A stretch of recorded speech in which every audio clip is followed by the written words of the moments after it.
You're listening to the Classic Gamers Guild podcast. Well, Paul, our cyberpunk series continues. And I honestly, all I can say about this one is the Red Strings Club. Bloody wow, am I right? I forget. That was literally all I can really say to introduce this. I paused like we actually hear the intro as well. At this point, I do. Every moment of every day, it haunts me.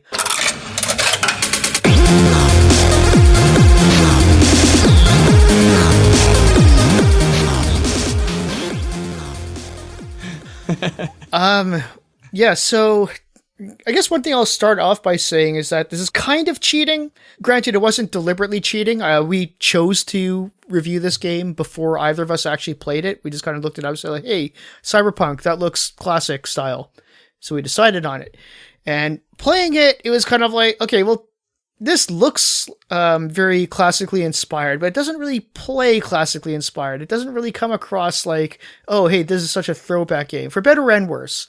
I'm just saying, I mean, if you ask me, for the better, but I'm just saying, if people are going to, not that anyone ever corresponds with me regarding the show, but if anyone is to sort of think to themselves, hey, while they're playing it, hey, why did this Classic Gamers guy review this? Other than pixel art, it doesn't really play like a classic game. It's not really inspired by anything old school.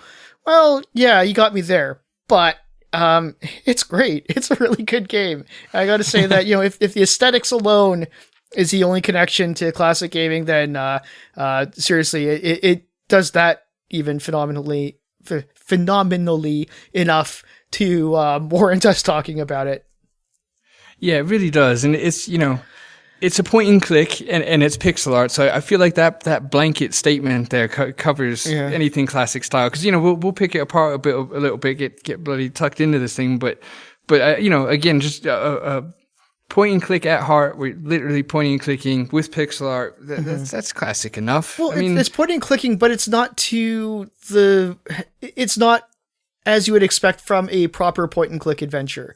It's just, right. You use a mouse, and therefore it's point and click. So, but I mean, and you know, this is one of those games I'm going to say that if you have not played this yet, just spoilers of this episode is that I really, really like this one, and I think it would probably be your best experience if you just go on and play it before you really hear what we have to say. Now, we're going to go a little bit into this game spoiler free.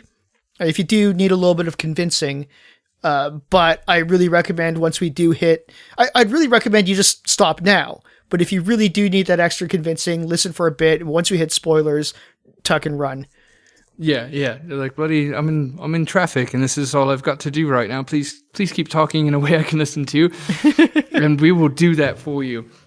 Yeah, I was completely... This game wasn't how I expected it in, I think, any sense of the meaning. No, absolutely not. In a good way. And it's not like I expected it to be a bad game either. I was just completely impartial, neutral to what I might experience. And it was shocking. It was really cool. I was actually expecting it to be good because I was looking up... You know, as much as I love Cyberpunk, I actually... I just realized that I kind of really haven't played a lot of Cyberpunk games, or at least ones that I could really talk about that you've also played. So I figured we'd at least do like a level playing field where we both have to play the game. So I looked up a list to see like, okay, what are some of the best Cyberpunk games out there, especially if it's indie or classic or indie, one of the two. And this was top of the list. And I was sort of like, really now? Top of the list, you say?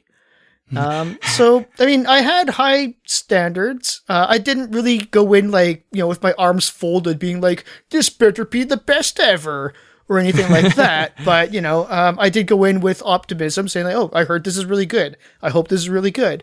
And it was really good. So, wow.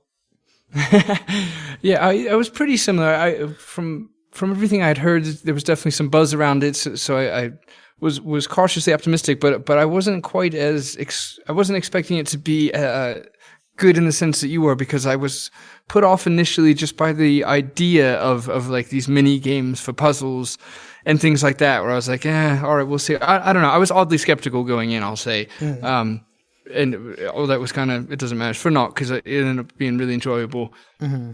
I guess one of the things I would say while we're in the spoiler-free territory is that if you need a game to kind of like, there's really not any game I can think of that I can point to and say it's kind of like that.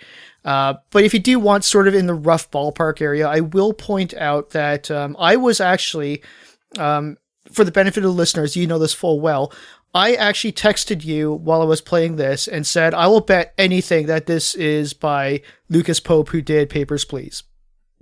Because the art style in some of the scenes were like spot on, like sort of like the way the gameplay was very, controlling the manual tasks and all that seemed very much like the whole starting simple and adding in new elements to complicate things and all that.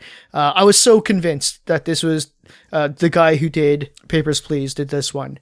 And I was so surprised that it wasn't. Because I did look it up, and it was a 3-person development team, and which was also surprising once to know that it wasn't Lucas Pope, and it was still a very minimal team that put something together of this high quality. So I guess, I guess if there's anything to kind of compare it to, I'd say if you liked Papers, Please, you would probably like this game. Yeah, game-wise, that's a fair comparison, and I guess I would add a branch to that and say it's games aside, it reminded me of like Blade Runner meets Black Mirror, I guess. Right.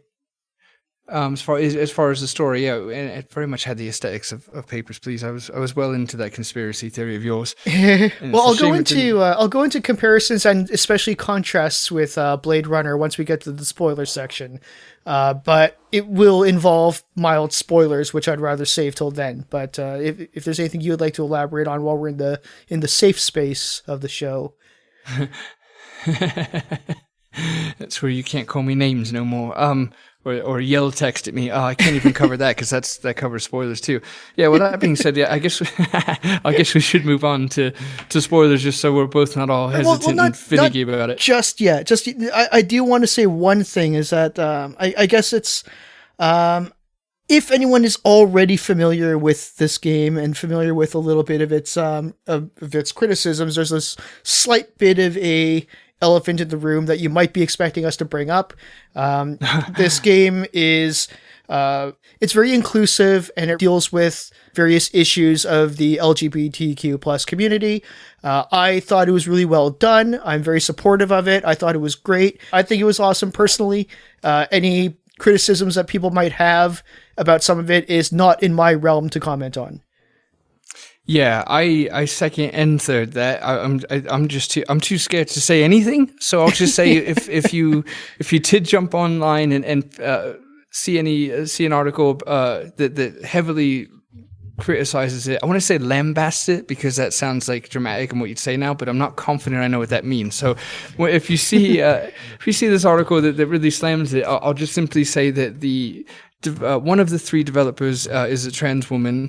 Another one of the developers is her boyfriend. So I side with them. I assume that the views and everything was handled correctly by them because they know better than anyone else. In other words, if they made it, we can like it. I do agree that to a fair extent. I'm just going to say that this is nothing that I have any real insight towards. So I don't know.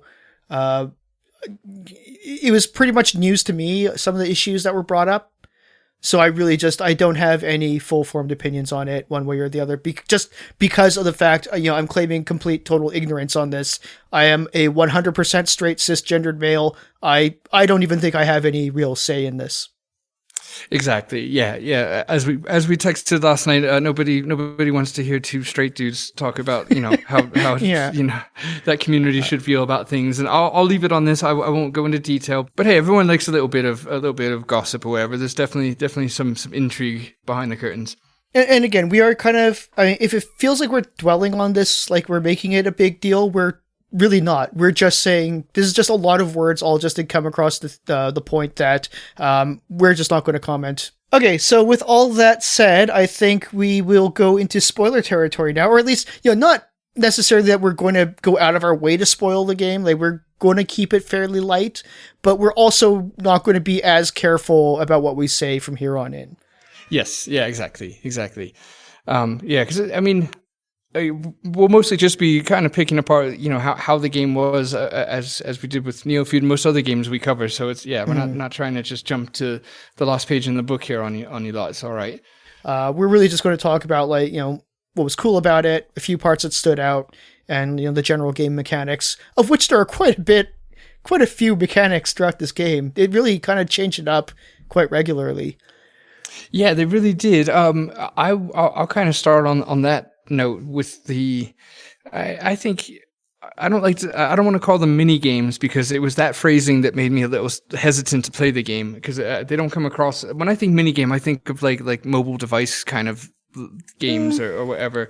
Technically they are mini games, but at the same time they're kind of not. Like there's sections of the game where the gameplay varies from different sections. So at the very beginning, you're sculpting personality implants. Later on, you're mixing drinks. And then later on, you're playing a hacking game. And it's not like, oh, you just got to do this to get past this puzzle. These are defined sections of the game where that is the gameplay. That's the meat right there. That's exactly why I enjoyed it, and that also covers why I kind of feared it, because I thought it was just going to be, I don't know, here's a very familiar looking mobile sort of game that you have to do, and this is the puzzle. It wasn't like that at all, which to my relief, like you said, it fit the context and the story's progression of the game. And they were pretty fun to do. I enjoyed them all except for the sculpting. I found that to be a little frustrating. I wouldn't say it was frustrating. It was just pointless. It was just sort of like, okay, I did it once. I know I can do this. There is absolutely nothing to this. So why are you making me do it so many times? Right. Yeah. But again, it's barely worth the criticism to point that out for me, because it's sort of like, okay, well, let's just get through this, because it was a thing. Yeah.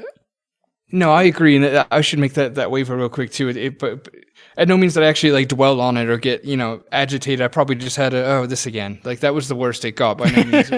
Yeah. And plus, I can't think of anything else to do in its place. It just worked the way it was, and it was an amazing game.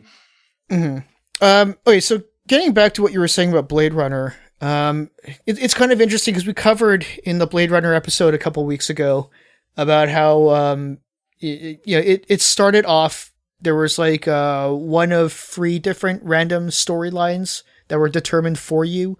And from there, you could get 4 alternate endings apiece. So you basically came across this whole pyramid scheme of different endings that you could possibly get.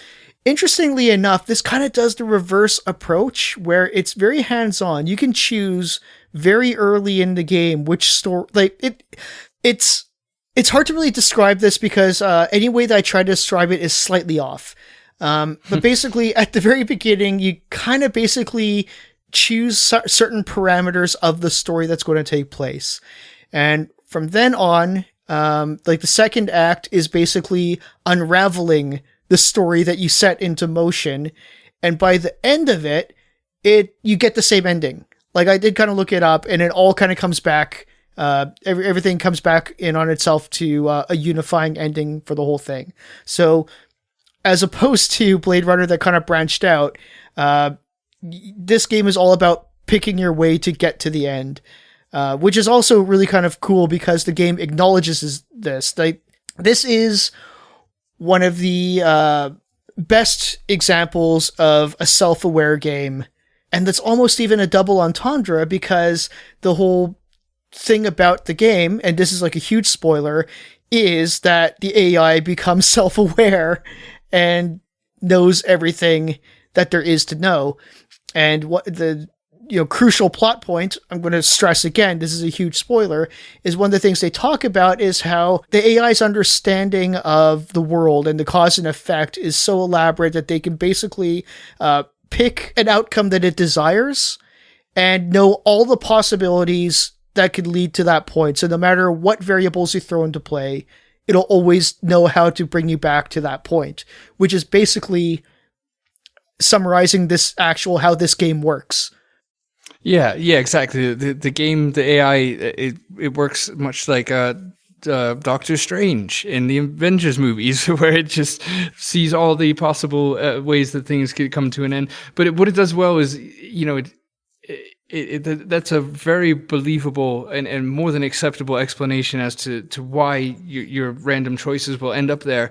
And furthermore, it adds to that kind of dystopian feel to the cyberpunk genre, because there's this looming inevitability because of that, where it's just like, it doesn't matter what you do, that, it's inevitable, which, just fits that sort of hopeless feel so well, that no matter what you do. But as you said, it is really hard to describe your choice making to get there. I guess I could say it, the choices you make in let's say mixing Larissa's drink or whatever, you can nudge the game into a slightly different path going forward.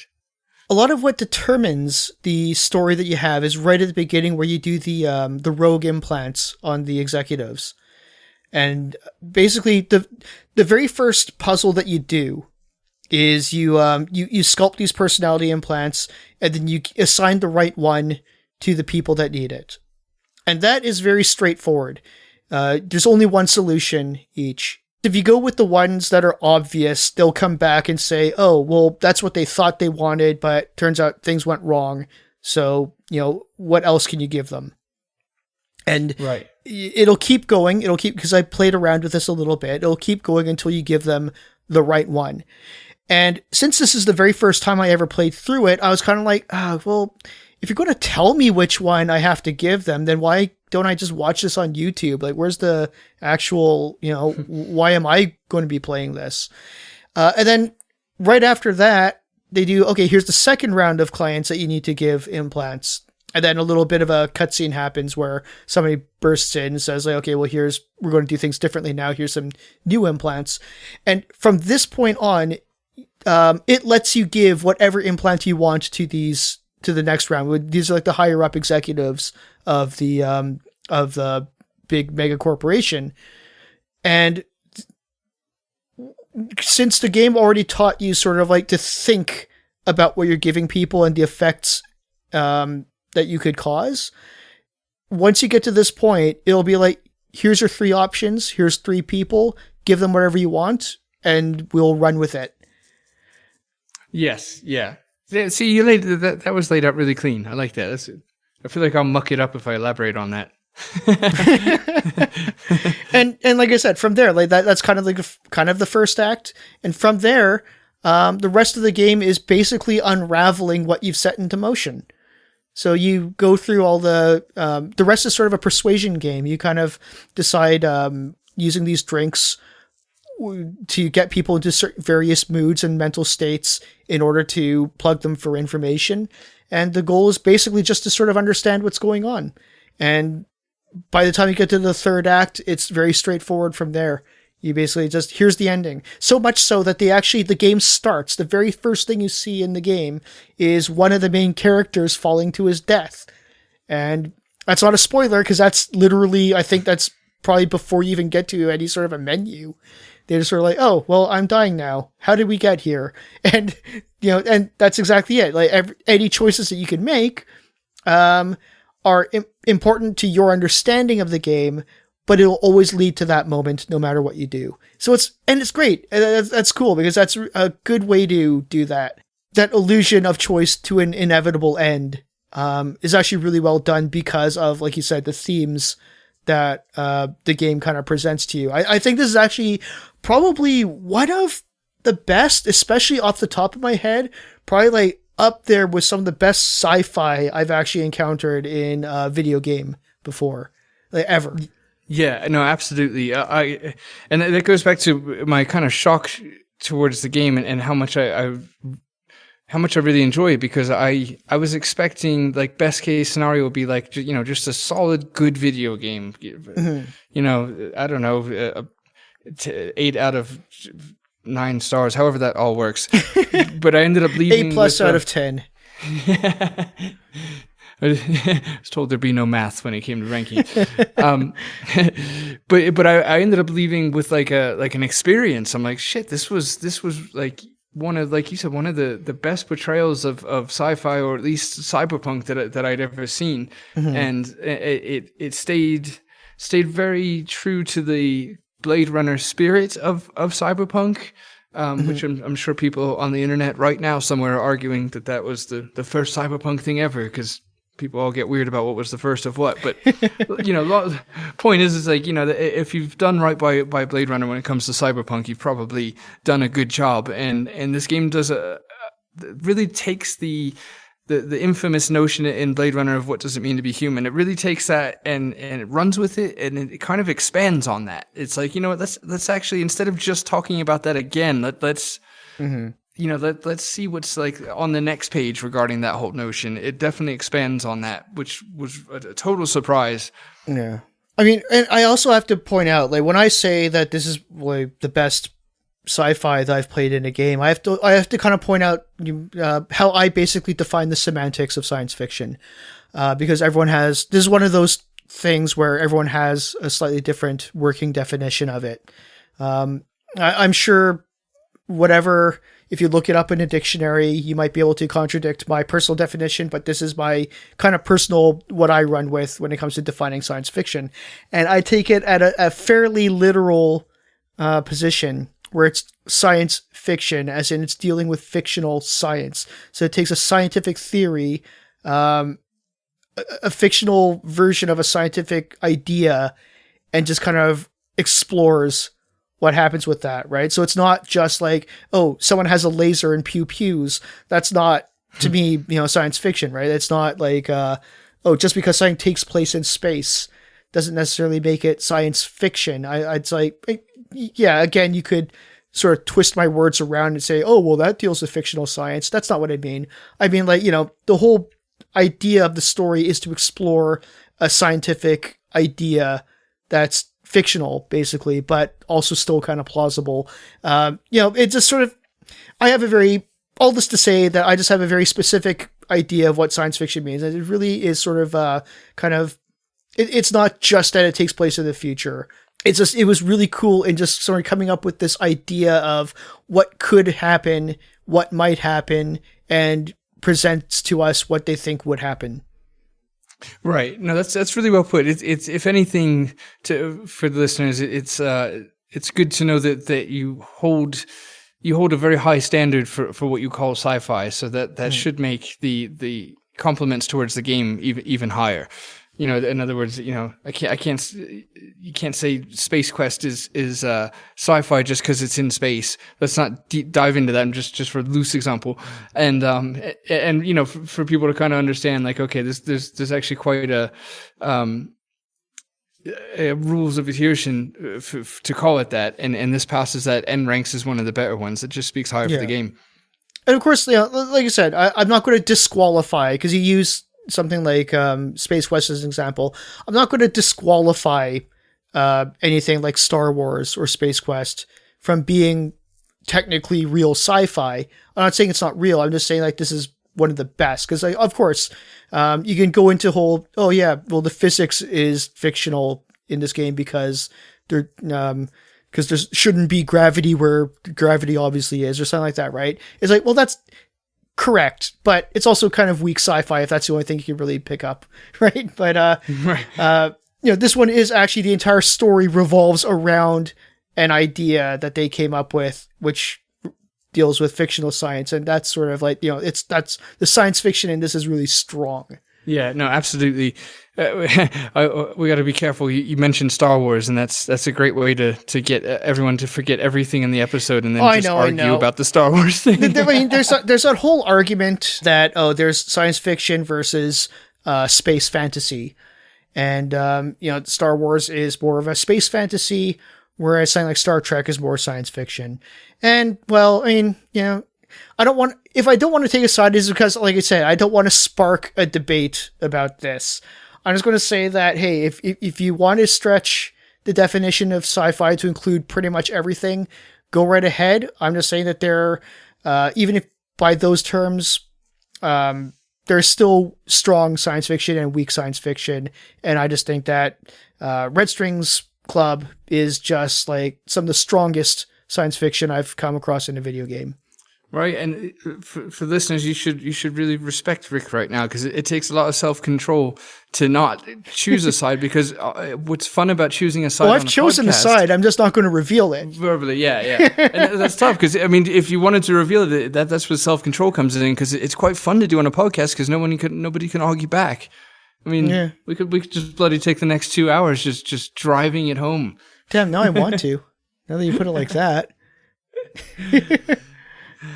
But yeah, this on a sort of different note, this game, the intro being the beginning. Well, first of all, I guess it's kind of hard to spoil a game that shows you the last scene first. So that's good. But I've seen that not a lot. It's not like it's been beaten to death or anything, but we've all probably seen it before. And this game did it really, really well. Yeah. It's hard to. It's more of a movie trope than a video game trope. That's true. That's a good point. Because it's amazing that it came away such a high-ranking game in our opinions when it started with somebody falling to their death and all but looking at the camera like, I bet you're wondering how I got in this bloody position. Well, let me tell you, Yeah. Not since American Beauty, I think, has that been done so well.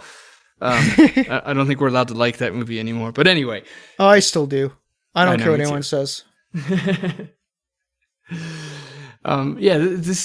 The game asks, like you said, with the definition of science fiction, it explores, the idea behind, again, a lot of the Blade Runner things, a lot of questioning of humanity, but it also deals with, how we might handle technology where it's probably inevitably going. I mean, if we survive and don't destroy the Earth, we'll definitely get there to a point where you can make changes to your physical self or whatever. I think the easiest examples to vocalize would be somebody wants to be popular on social media, so you can either give them that or you can give them something that'll take away their desire to be popular. And I like that kind of conversations that it starts in that regard, because one, it's just fun and fascinating, but two, I do feel like we're not that far away from these type of things. So it would almost kind of behoove us, if you will, to, talk about it now. And so that was kind of cool. And it got me thinking, like, would you go for, the gratification and then all the negative attention and blah, blah, blah that comes with, or would you just want to have that desire taken away? That's kind of a cool, fascinating thing to just think on for a bit. And what's great about this game, this is one of those few cases of a game where what you answer ultimately doesn't affect the game, except for just to appease your own personal ethics. Even if not anything more than just saying what you want to say. But it was kind of interesting because there's one part of the game where they kind of ask you, okay, well, you've been playing this character that's all about free will. And you've been so offended and alarmed at the idea that they're going to put these basically mod chips or implants into people in order to control their emotions so that everyone will be happy all the time. And at one point, you kind of convince one of the characters who sort of actually has a lot of control over how this is going to play out once it comes into effect. And they say, okay, well, if you can't stop this and this goes into effect, where do we draw the line on some of these ethical dilemmas? He's like, okay, well, that's good. Let's establish this. And okay, will we allow? And I forget exactly what the first few questions are, but they're pretty easy. And it's like, it's like, will you allow people to be depressed? It's like, yeah, let people be depressed. That's part of the human experience. Oh, will you allow people to do this? And it's like, or to commit suicide? It's like, yeah, we have the right to life and we have the right to end our life. It's like, okay, should we allow rape? And it's like, that's interesting, isn't it? It's like, okay, should we allow murder? Okay, that's also kind of, because I kind of don't really want to allow this if I have a chance to stop it. It's like, okay, well, should I allow bigotry and homophobia? Well, not, I don't know. How about racism? Okay. No, don't allow any of this. And basically, and by the end of us, we're like, yeah, I kind of have to redo this to think it over a little bit more, because there's some things where I kind of said maybe we should kind of allow that just because of free will. But by the end, I sort of like, I'd said yes to ending so many of these things. I'm like, I'm just going to go back and just say what I really think. Because, I don't, if this stuff is going to happen anyways, we might as well get rid of a lot of these problems that we have. And, here's another really big spoiler to the whole end of this sequence. And, this is really something that will, spoil your experience of it if you know it in advance. But then the AI tells you, sort of like, it said like, okay, you're coming across like a hypocrite. Oh, why is that? Well, because you're telling me all this stuff that you want me to control, even though you're so in favor of free will. I'm like, well, yeah, but this is just in case we fail, and in case this goes through no matter what, then we might as well use it for good. And then they tell me like, but if you just told me not to control anything, then you wouldn't have needed to stop me. Right. And I was like, you son of a bitch, you played me. I've never been so thoroughly played by a video game before. And it was just this fantastic moment of just like, son of a bitch, I can't believe you played me like that. Like, it was just, wow, just what a moment. No, that was a strong moment because I think we're also used to having the final word with video games. You know, worst case, you can shut it off and talk more shit. So it's like we're very used to having the final word, and this was, I think it was maybe the only time I can really ever think where I the game made a point, I made a very strong counterpoint, and then the game had another counterpoint that game over that won. I was like, shit, that was. How did you answer those? What did you do? It was funny that you said that I went back and answered in a way that, how I truly felt, because I always struggle with that in games. I tend to be a little bit of a sociopath when I'm answering questions in games, because I'm like, trying to more say the right thing, the socially acceptable thing. And I get this weird guilt about, saying what I really think, even though it's just a video game. So I would say that my answers were probably somewhere in the middle of how I actually felt, and for some reason how I felt that I should feel, which is a weird thing some of us I guess do, or at least myself with games. But what you kind of alluded to that I'll point out, I thought was really cool, was as the questioning went on, I quickly realized, well, not quickly at all, but I realized that if I was to answer things in a sense, in the most morally outstanding way, then there truly wouldn't be any free will left. So it's like, you can't say, we'll control murder and we'll control, slanderous comments and this and that and this and that, and then at the end of the question come out with a product that represents free will. You can't do it. So it really does open that kind of conversation up as far as, what you would do in that situation, what is right, what is wrong. I mean, free will is the ultimate driving goal, of our human species or experience, arguably, and to take that away to keep things supposedly safe, it was just kind of a mind trip. I thought I was on top of it and was going to be satisfied with my answers until I realized that I couldn't have it all my way. Like, if I keep restricting the things I don't like, then I'm enslaving these people with every pass I take on these questions. Mm-hmm. Yeah, no, it does become a real ethical dilemma, because it does become like, okay, well, yeah, we want free will, but at what cost? It's like, look at all the stuff that happens because of free will. And it's like, okay, so don't let that bad stuff happen. It's like, well, then you're destroying free will. And it's like, oh, God damn it. Like, yeah, it was, because, a lot of it, I think, what came down to, restricting free speech, for example. And it's like, if you take away, freedom of speech, then you've basically taken a big old chunk out of bloody free will. So because my gut was like, well, of course we don't want people making racist remarks that say that's horrible. No, we're not going to allow that. And it's like, cool. Well, with that goes freedom of speech. And it's like, well, touche. So yeah, it's a deep little experience. That was what I was not expecting the most out of this game, was to really be thinking on it. Just put me on the spot like that, Yeah. Okay, so like I said, I always want to be fair when it comes to these things. There was one part that I kind of didn't like about this game, and it's kind of a minor point.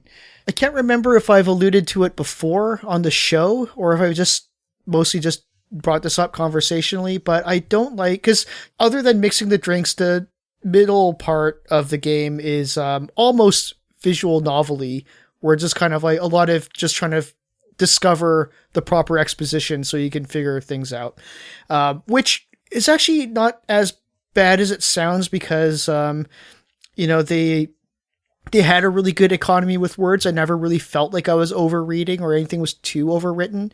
Everything did kind of seem like it was being presented at a really good pace.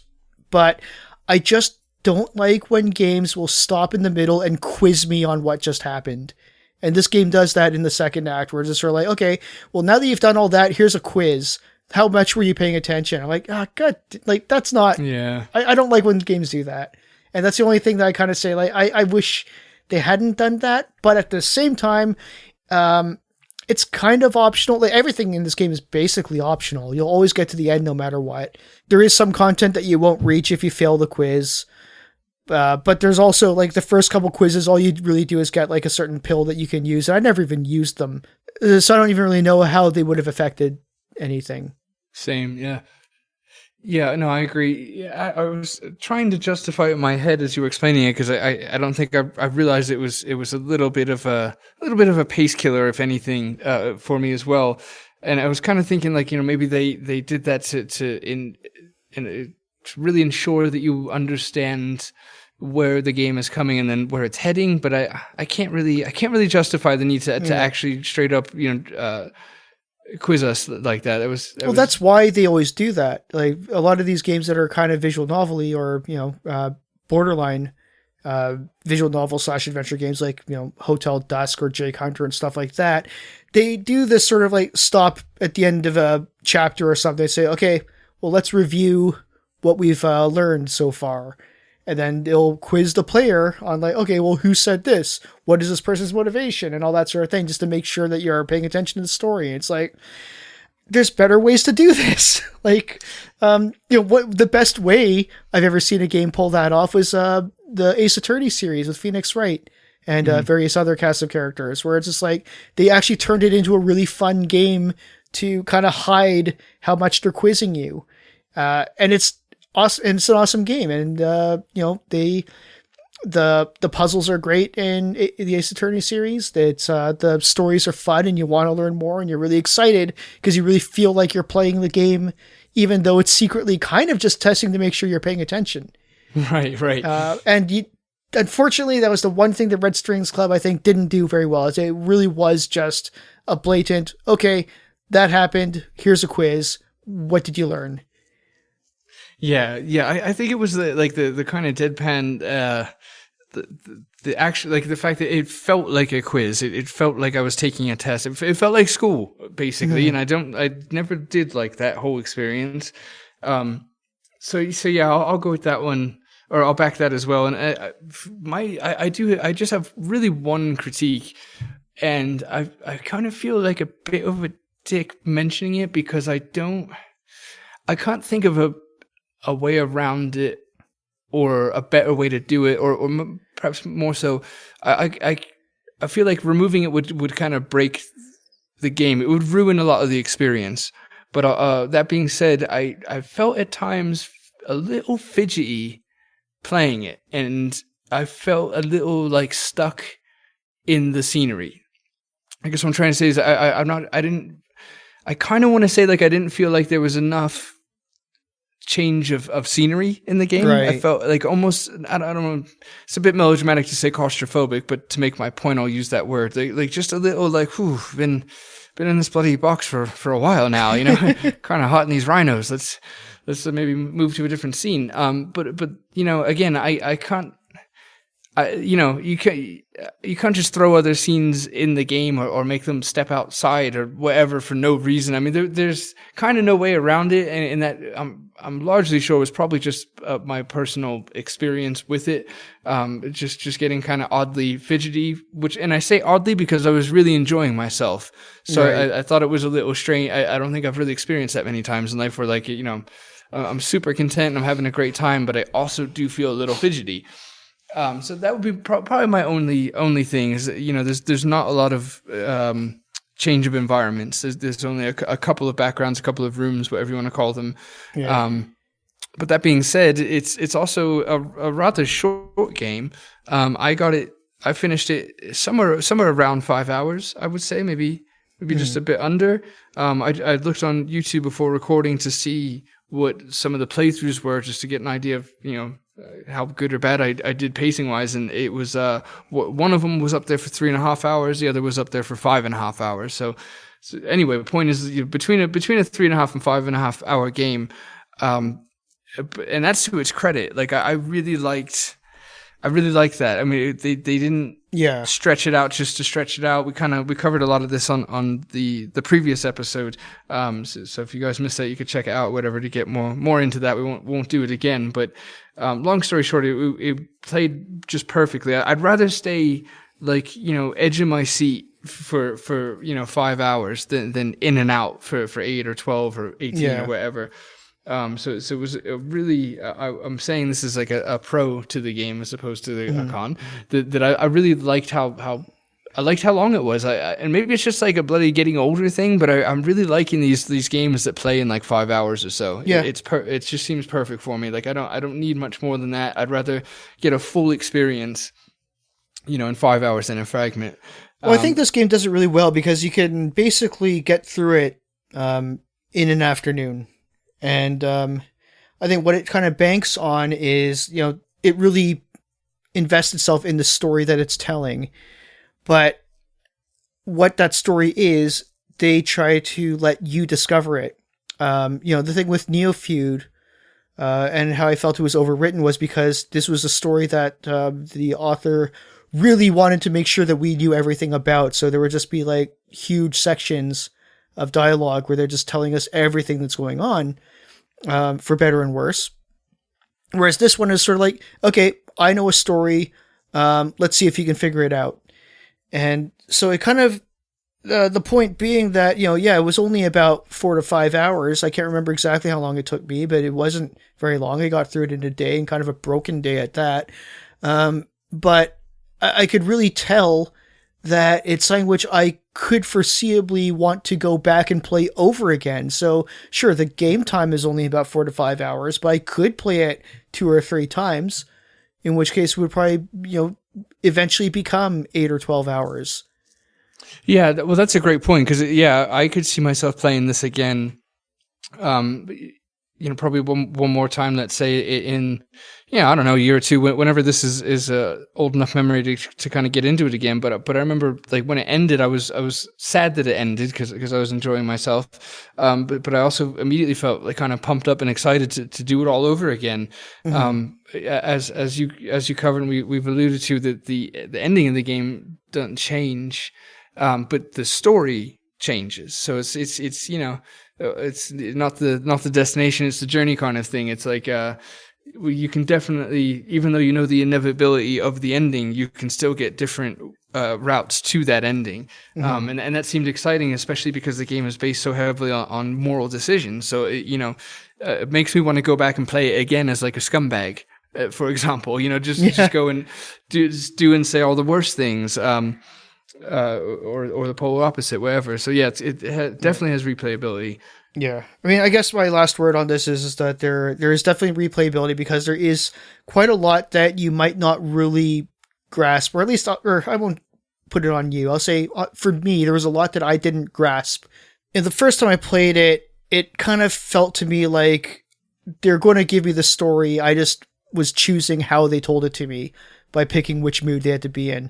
And it didn't come until a little bit later on when I realized the mood that I put them in and the order in which I ask these questions is going to affect how much they tell me and what they tell me. So there's a lot of information I lost out on because I didn't do things properly. And once I knew that, I played a little bit more carefully.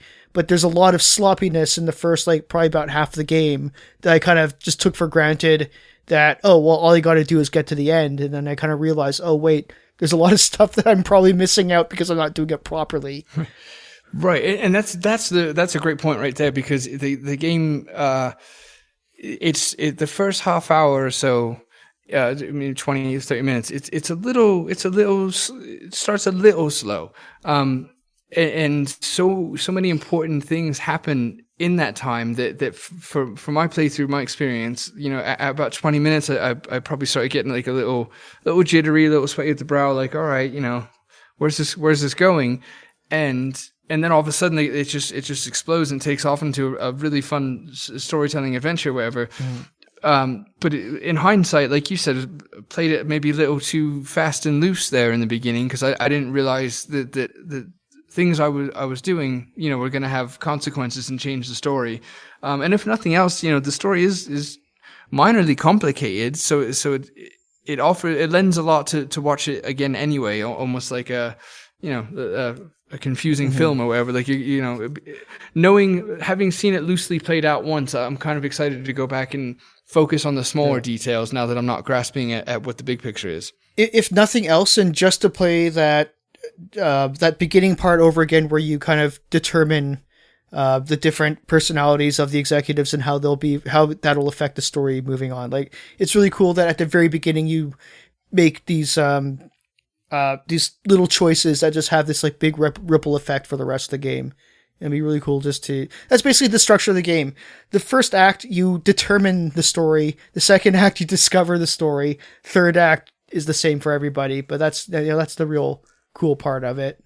So, anyways, that's really all I have to say about this. Just, it's definitely worth, I think I bought it for probably about $15 or something Canadian, probably like $10 American.